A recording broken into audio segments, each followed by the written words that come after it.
Hello friends, welcome to V V Shrivastava classes. हम इस video में जो हिस्टोरिकल बैकग्राउंड जो चैप्टर 1 था एम लक्ष्मीकांत का, ठीक है।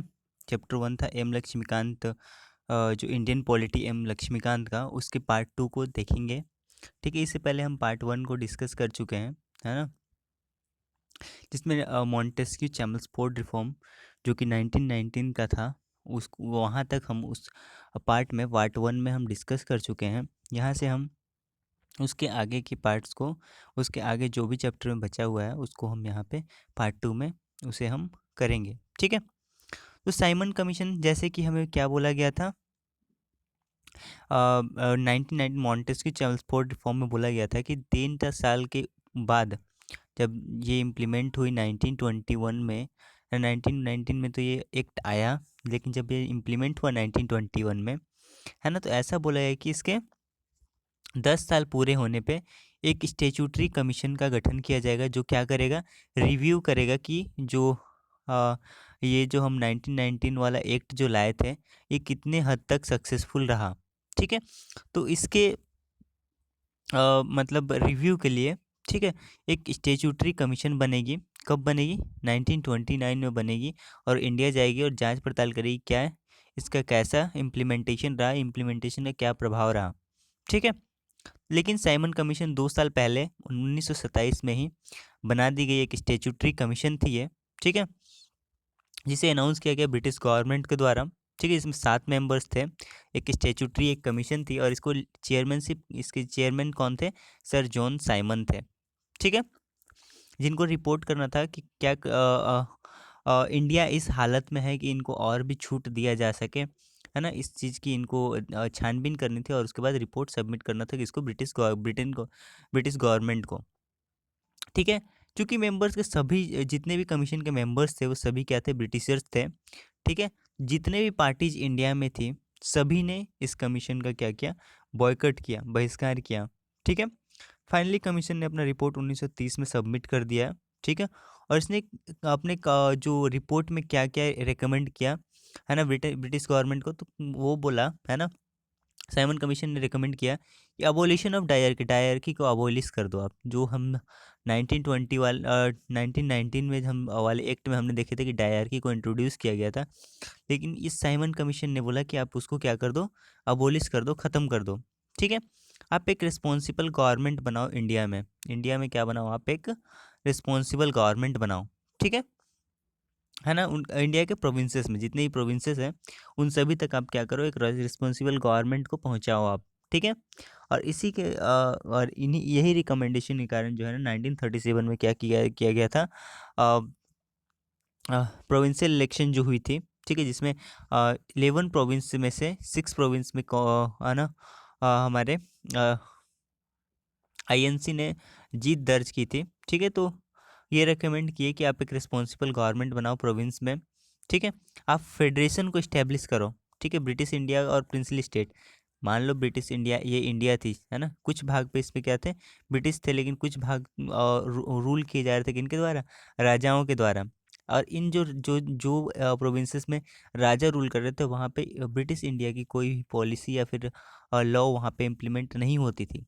तो ऐसा बोला गया इस रिपोर्ट में कि आप इन सब की एक संघ बनाओ, है ना, सभी को मिलाओ, है ना, और एक ही पॉलिसी और प्रोग्राम को इम्प्लीमेंट करो, ठीक है, लॉ को इम्प्लीमेंट करो, ठीक है। तो ऐसा बोला है कि establishment of federation of British India and princely state और ब्रिटिश इंडिया को क्या करो? आप उनके उन दोनों को संघ में ले आओ, ठीक है, ऐसा बोला गया इसमें, ठीक है। कम्युनल इलेक्टोरल जो मॉर्ले मिंटो रिफॉर्म के द्वारा लाया गया था उसको बोला है कि उसको कंटिन्यू रखा जाए, ठीक है।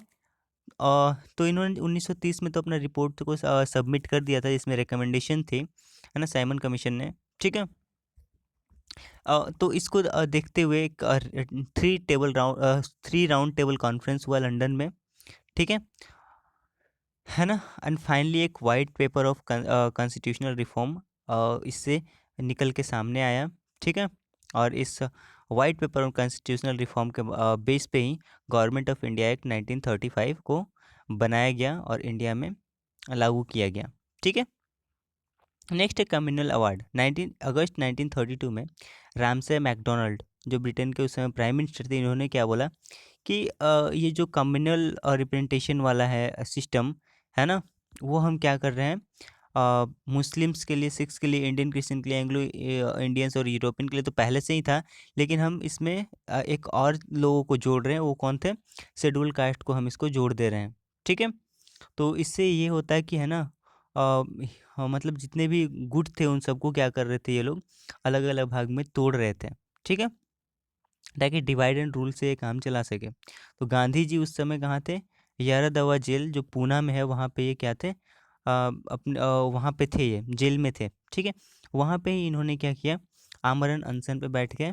बोले कि अगर ऐसा होगा तो हम आमरण अनशन पे बैठते हैं। ठीक है, तो फाइनली, है ना, पूना पैक्ट साइन हुआ, है ना, पूना पैक्ट साइन हुआ between Gandhi ji and B R Ambedkar के बीच में और गांधी जी के बीच में क्या हुआ, एक एग्रीमेंट साइन हुआ। ठीक है, पूना पैक्ट, जिसके तहत ये मान लिया गया कि हम जो इलेक्टोरल, जो कम्युनल इलेक्टोरल को ज्वाइन नहीं करेंगे। कौन नहीं ज्वाइन करेंगे? तो डिप्रेस्ड क्लास, शेड्यूल कास्ट लोग। ठीक है ना। नेक्स्ट है गवर्नमेंट ऑफ इंडिया एक्ट 1935, है ना। गवर्नमेंट ऑफ इंडिया एक्ट 1935 में हमें क्या क्या देखने को मिलता है, ये देखते हैं। ठीक है, यहाँ पे ऑल इंडिया फेडरेशन बनाई गई, है ना, जिसमें ब्रिटिश इंडिया और प्रिंसली स्टेट को जोड़ने की बात कही गई, लेकिन ये ऐसा हो नहीं सका। ठीक है, सब्जेक्ट्स को डिवाइड कर दिए, जैसे सेंटर के सब्जेक्ट डिवाइड किए, प्रोविंसेस के सब्जेक्ट डिवाइड किए। ठीक है, सेंटर जो होता था वो फेडरल लिस्ट पे जो 59 आइटम्स थे उन पे ही अपना लॉ बना सकता था। प्रोविंसेस जो है ना, प्रोविंशियल लिस्ट जो थे, जिसमें 54 आइटम थे, उन पे वो लॉ बना सकते थे, है ना। कंकरेंट लिस्ट जिसमें 36 आइटम थे, उनमें दोनों, है ना, सेंटर एंड प्रोविंस दोनों ही क्या बना सकते थे, लॉ बना सकते थे।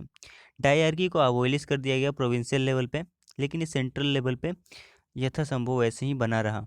ठीक है, ज़्यादा ऑटोनॉमी दी गई, है ना, जिसके कारण ही क्या देखने को मिला, 6 आउट ऑफ 11 प्रोविंसेस, 11 में से 6 प्रोविंसेस में क्या देखने को मिला, बाई कैमरल लेजिस्लेचर देखने को मिला, है ना। कौन कौन से प्रोविंसेस थे जिसमें बाई कैमरल लेजिस्लेचर देखने को मिला? Bengal, Bombay, Madras, Bihar, Assam and United Provinces. यहाँ पे क्या था, यूनाइटेड प्रोविंसेस यूपी का, उत्तर प्रदेश को पहले यूनाइटेड प्रोविंसेस के नाम से हम जानते थे। ठीक है, तो इन 6 जगहों पे क्या देखने को मिला, बाई कैमरल लेजिस्लेचर देखने को मिला, मतलब 2 हाउसेस।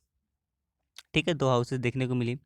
ठीक है, इन्होंने इस एक्ट के माध्यम से, है ना, कम्युनल रिप्रेजेंटेशन बढ़ा दिया गया, किसके किसके लिए, शेड्यूल कास्ट और वुमेन्स और लेबर्स तीनों के लिए बढ़ा दिया गया। जो पहले है ना, मुस्लिम, सिख्स एंड सोन के लिए थी, Indian Christians and Anglo Indian, इन सब के लिए जो कम्युनल रिप्रेजेंटेशन थी उसको आगे बढ़ा के क्या किया गया, इसके लिए कर दिया गया, इस एक्ट के द्वारा डिप्रेस्ड क्लास के लिए कर दिया गया, वुमेन के लिए कर दिया गया और लेबर के लिए भी कर दिया गया। ठीक है, इसके द्वारा काउंसिल ऑफ इंडिया, जिसकी गठन हुई थी एक्ट ऑफ 1858 के द्वारा, है ना, अ, उसको ख़त्म कर दिया गया। ठीक है, secretary of state for India was provided with a team of adviser, है ना, और सेक्रेटरी ऑफ स्टेट को जिसमें कुछ टीम दिया गया था 15 लोगों का, जिसके माध्यम से वो क्या चलाते थे, है ना, काउंसिल चलाते थे, उसको ख़त्म कर दी गई। जो 1858 वाले एक्ट में हमने देखे, अगर आपने हमारा इससे पहले वाला पार्ट नहीं देखा है तो उसे ज़रूर देख लें, तभी ये समझ में आएगा। ठीक है ना, इसने फ्रेंचाइजी सिस्टम को बढ़ाया, है ना। हमने क्या देखा, 1919 वाला एक्ट में क्या देखने को मिला, कुछ लोगों को, है ना, प्रॉपर्टी के बेसिस पे या फिर एजुकेशन के बेसिस पे या टैक्स के बेसिस पे कुछ लोगों को क्या दी गई थी, वोटिंग के राइट दी गई थी इंडियंस को। ठीक है, इसमें क्या किया गया, 1935 वाले एक्ट में क्या किया गया, ये बढ़ा के कुछ लोगों के लिए और इसमें बढ़ा दिया गया, और इसमें कुल जो है ना, भारत की आबादी के कुल 10% लोगों को क्या दी गई, वोटिंग राइट दी गई। ठीक है, इस एक्ट के माध्यम से ही रिजर्व बैंक ऑफ इंडिया का क्रिएशन हुआ, जो किसके लिए, क्या चीज़, किसके लिए आरबीआई का क्रिएशन हुआ, ताकि करेंसी का कंट्रोल किया जा सके, या फिर क्रेडिट या करेंसी का कंट्रोल किया जा सके, किसके द्वारा, आरबीआई के द्वारा। इसलिए आरबीआई को इस एक्ट के माध्यम से ही लाया गया। ठीक है, इस एक्ट के माध्यम से ही फेडरल सर्विस कमीशन बनी, प्रोविंशियल पब्लिक सर्विस कमीशन बनी, और जॉइंट पब्लिक सर्विस कमीशन 2 से ज़्यादा स्टेट्स के लिए देखने को मिली। ठीक है ना। 1919 वाले एक्ट के माध्यम से, मॉन्टेस्क्यू चैम्सफोर्ड रिफॉर्म के माध्यम से हमने क्या देखा था, 1926 में क्या बना था, federal public service commission only बना था। लेकिन इस एक्ट के माध्यम से क्या देखने को मिली है, प्रोविंशियल पब्लिक सर्विस कमीशन भी देखने को मिली और जॉइंट पब्लिक सर्विस कमीशन भी देखने को मिला। ठीक है, नेक्स्ट है इंडिया फॉर इंडिपेंडेंस, मतलब इंडियन इंडिपेंडेंस एक्ट 1947। ठीक है, फरवरी 20 1947 को ब्रिटिश के प्राइम मिनिस्टर क्लेमेंट एटली ने ये डिक्लेयर किया कि ब्रिटिश रूल जो होगा इंडिया में वो ख़त्म हो जाएगा। कब से, 30 जून 1948 से। ठीक है, और जो है ना पावर को ट्रांसफ़र कर दिया जाएगा किसी रिस्पॉन्सिबल इंडियन के हैंड में, है ना। एक ऐसी ऑर्गेनाइजेशन इंडिया की होगी जो रिस्पॉन्सिबल होगी, उसके हाथ में ये पावर को क्या कर दिया जाएगा, ट्रांसफ़र कर दिया जाएगा, और हमारे रूल जो है इंडिया में 30 जून 1948 को ख़त्म हो जाएगी। ठीक है, लेकिन जैसे ये अनाउंसमेंट हुआ तो मुस्लिम लीग जो थी, जो पार्टीशन का डिमांड कर रही थी कि हम इंडिया को दो भागों में, जहाँ पे मुस्लिम ज़्यादा है वहाँ उसको है ना एक अलग देश घोषित किया जाए, है ना, पाकिस्तान के रूप में। तो ये लोग क्या किया है, जैसे ही ये अनाउंसमेंट हुआ कि 30 जून 1948 को हम भारत छोड़ देंगे, ब्रिटिशर्स ने कैसे जैसे ही ये ऐलान किया वैसे ही ये लोग क्या किए, एकदम एजिटेशन शुरू हो गया मुस्लिम लीग का, और ये डिमांड कर रहे थे किस चीज़ का, बंटवारे का। ठीक है, तो इतना ज़्यादा ये एजिटेशन बढ़ गया, इतना ज़्यादा बढ़ गया कि जून 3 1947 को ब्रिटिश गवर्नमेंट ने, है ना, ये 3 जून 1947 को ब्रिटिश गवर्नमेंट ने क्या क्लियर कर दिया कि कॉन्स्टिट्यूशन जो फ्रेम्ड किया जाएगा कॉन्स्टिट्यूएंट असेंबली इंडिया के द्वारा, है ना, जो कि 1946 में बनी थी, जो कॉन्स्टिट्यूएंट असेंबली 1946 में बनी थी, है ना, और वो जो कॉन्स्टिट्यूशन बना रही थी, है ना, अगर कोई पार्ट इंडिया का नहीं चाहता है कि हमारे में वो कॉन्स्टिट्यूशन इम्प्लीमेंट हो, तो वो बाहर रह सकता है। ठीक है, उसमें वो इम्प्लीमेंट नहीं होगी। ठीक है, और उस सेम दिन ही जून 3 1947 को ही लॉर्ड माउंटबेटन ने एक पार्टीशन प्लान को, है ना, रखा ब्रिटेन के पार्लियामेंट में, और ये पास हो गया, और इसको क्या किस नाम से जाना जाता है, माउंटबेटन प्लान। इस प्लान को कांग्रेस और मुस्लिम लीग दोनों ने एक्सेप्ट किया, है ना, और इसके इमीडिएट इफेक्ट के साथ ही इंडिया क्या हो गया, इंडिपेंडेंस हो गया, है ना, और इंडिया इंडिपेंडेंस एक्ट पास भी हो गया। ठीक है, फीचर्स क्या थे इंडियन इंडिपेंडेंस एक्ट के, तो क्या थे, ये ब्रिटिश रूल जो इंडिया में चल रही थी इसको ख़त्म किया। ठीक है, और डिक्लेयर कर दिया कि इंडिया क्या है, एक इंडिपेंडेंट और सॉवरेन स्टेट है। कब से, 15 अगस्त 1947 से। ठीक है, इस एक्ट के द्वारा प्रोवाइड किया गया कि इंडिया को दो भाग में बांटा जाता है। ठीक है, इंडिया और पाकिस्तान में। ठीक है ना, और इनको राइट है कि ये, है ना, ब्रिटिश कॉमनवेल्थ से बाहर निकल सकते हैं, है ना, रह भी सकते हैं, नहीं भी निकल सकते, ये किसके ऊपर डिपेंड करता है, इंडिया और पाकिस्तान के ऊपर डिपेंड करता है। इस एक्ट के माध्यम से इंडिया को दो भागों में बांट दिया गया, इंडिया एंड पाकिस्तान में, और इनको राइट दिया गया, इनको अधिकार दिया है कि ये बाहर भी निकल सकते हैं ब्रिटिश कॉमनवेल्थ से। ठीक है, इस एक्ट के माध्यम से ऑफिस ऑफ वाइसरॉय की ऑफिस जो थी उसको ख़त्म कर दी गई। ठीक है, और है ना, इनके जगह गवर्नर जनरल को अपॉइंट किया गया। ठीक है, ये एम्पावर किया कॉन्स्टिट्यूएंट असेंबली दोनों डोमिनियन के, इंडिया और पाकिस्तान दोनों डोमिनियन के कॉन्स्टिट्यूएंट असेंबली को इसने अलाउ किया कि वो किसी भी कॉन्स्टिट्यूशन को, है ना, चाहे वो पार्लियामेंट्री सिस्टम हो या फिर प्रेसिडेंशियल सिस्टम हो या फिर किसी भी देश के कैसी भी कॉन्स्टिट्यूशन को अडेप्ट कर सकते हैं। ठीक है, ये उनके वो फ्री हैं, इसके लिए उन्हें ब्रिटेन से कोई बाध्य नहीं कि आप यही कॉन्स्टिट्यूशन को आप अडेप्ट करो। वो पूरी तरीके से फ्री हैं, वो कैसे वाले भी कॉन्स्टिट्यूशन को क्या कर सकते हैं, अडेप्ट कर सकते हैं। ठीक है, इसने एम्पावर किया कॉन्स्टिट्यूएंट असेंबली जो होगी दोनों डोमिनियन की, इंडिया एंड पाकिस्तान दोनों डोमिनियन की, वो लेजिस्लेशन का भी काम करेगी, है ना। जब तक कॉन्स्टिट्यूशन बन नहीं जाता तब तक वहाँ के रूल्स रेगुलेशन, तब तक तो वहाँ पे चलाना पड़ेगा ना गवर्नमेंट, तब तक के रूल्स एंड रेगुलेशन वही कॉन्स्टिट्यूएंट असेंबली ही क्या करेगी, फ्रेम करेगी। ठीक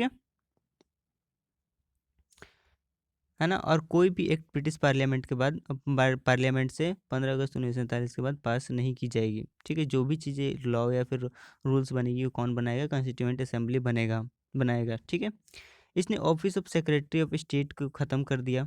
ठीक है, और ये पावर किसको ट्रांसफ़र कर दिया, तो secretary of state for Commonwealth affair को ये पावर ट्रांसफ़र कर दिया गया। ठीक है, इसने ये प्रोक्लेम किया, घोषणा किया कि हम ब्रिटिश पारामाउंटेसी जो थी इंडिया पे, वो इंडियन के प्रिंसली स्टेट पे वो ख़त्म हो जाती है, एंड जितने भी ट्रीटी रिलेशंस थे ट्राइबल एरिया में वो भी ख़त्म हो जाएंगे। कब से, 15 अगस्त 1947 से। ठीक है, इसने एक इंडियन प्रिंसली स्टेट जितने भी थी उनको ये फ्रीडम दिया कि या तो इंडिया को ज्वाइन कर सकते हैं या पाकिस्तान को ज्वाइन कर सकते हैं या फिर वो इंडिपेंडेंट रह सकते हैं। ठीक है, ये इसने प्रोवाइड किया कि गवर्नमेंट जो होगी दोनों डोमिनियन की, है ना, अ, है ना, और जो प्रोविंसेस की होगी वो अभी जब तक कि कॉन्स्टिट्यूशन बन नहीं जाता तब तक किसके माध्यम से अपनी गवर्नमेंट चलाएगी, तो गवर्नमेंट ऑफ इंडिया 1935 के माध्यम से ही अपना गवर्नमेंट को क्या करेगी, चलाएगी। ठीक है, इसने डिप्राइव किया ब्रिटिश मोनार्क को। ब्रिटिश मोनार्क क्या होता है था, उनके पास एक वीटो पावर होता था बिल के ऊपर। कोई भी अगर लॉ बन रही है ना, अगर वो चाहते हैं कि ये नहीं बने, तो ब्रिटिश पार्लियामेंट के पास क्या थी, एक वीटो थी, और वो ब्रिटिश मोनार्क के पास एक वीटो थी कि वो उसको स्टे लगा सकता था। ठीक है, लेकिन अब ये ख़त्म हो गई। ठीक है, अब टोटली पावर किसको दे दी गई, गवर्नर जनरल को दे दी गई। उनके पास ये पावर वगैरह सारे दे दिए गए। ठीक है, इसके इस एक्ट के द्वारा जो वाइसरॉय था उसको वाइसरॉय जो पोस्ट था उसको उसका डेजिग्नेशन चेंज करके गवर्नर जनरल ऑफ इंडिया रख दिया गया, है ना, और प्रोविंसेस में गवर्नर कर दिया गया जो कि नॉमिनल हेड होते थे स्टेट के।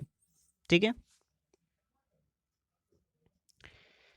इसने जो टाइटल दिया गया था, है ना, यूरोप यूरोप के राजाओं के द्वारा, है ना, इंडिया के राजाओं को, ठीक है, उस सबको ख़त्म कर दिया। ठीक है, इट इट डिस इसने डिसकंटिन्यू किया appointment of civil services and reservation post by secretary of state of for India. Secretary of state for India के पास पावर था कि वो क्या करें, सिविल सर्विस में कुछ अपना सीट जो था ना इनके रिजर्व थे, है ना, कुछ सीट पे ये क्या कर सकते थे, रिकमेंड कर सकते थे।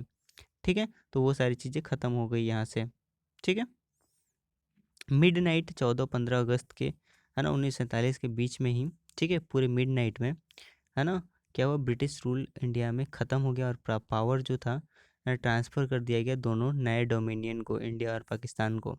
ठीक है, लॉर्ड माउंटबेटन पहले गवर्नर जनरल थे इंडिया के। ठीक है, और इन्होंने जवाहरलाल नेहरू को first prime minister of India की शपथ दिलाई। ठीक है, कॉन्स्टिट्यूएंट असेंबली जो कि इंडिया का जो 1946 में बनी थी, ठीक है, ये पार्लियामेंट में तब्दील हो गई, है ना, इसके बाद। ठीक है, तो इस वीडियो में इतना ही। Thank you, stay tuned.